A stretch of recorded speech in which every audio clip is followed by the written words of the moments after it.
2 œufs, pas assez de protéines. Une cuillère de peanut butter, pas assez de protéines. Une poignée d'amandes, pas assez de protéines. Un bol de fromage blanc, assez de protéines. Un filet de poulet, assez de protéines. Un filet de saumon, c'est une bonne source de protéines. Si je devais prendre un de ces œufs, à savoir qu'un œuf, ça fait 70 calories. 50 de ces calories proviennent directement des lipides.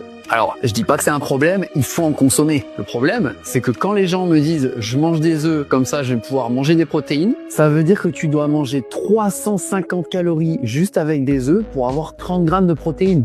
Alors qu'avec le fromage blanc, pour à peine 150 calories, t'as tes 30 grammes de protéines. Et ça, je peux dire que c'est officiellement une des meilleures sources de protéines. D'autant plus que ça te fait un bol d'environ 350 grammes. Et ça, je peux te garantir que ça va te caler. Il y a tout le monde qui dit que le peanut butter, c'est blindé de protéines. Alors ouais, c'est vrai, techniquement, t'en as même plus que dans le poulet. Sauf que rien qu'avec cette cuillère, t'as environ 150 calories juste de beurre de cacahuète. Je sais pas si tu te rends bien compte. Ce qui en fait la pire source de protéines possible. Alors que si tu prends le poulet, tu dois en manger à peine environ 130 calories pour avoir tes 30 grammes de protéines. Pour les amandes, ne serait-ce que pour avoir 30 grammes de prot, tu dois consommer 920 calories. C'est comme le peanut butter, ça vaut clairement pas le coup. Ce qui fait que tu dois consommer la moitié de tes apports journaliers quasiment, juste pour couvrir ne serait-ce qu'un quart de tes besoins en protéines. C'est n'importe quoi. Et enfin, regarde le saumon. Pour avoir tes 30 grammes de protéines, tu as besoin de consommer environ seulement 240 calories. Ce qui en fait une excellente source de protéines. Même si, attention, comme tu peux le voir, ça reste quand même beaucoup plus calorique que le poulet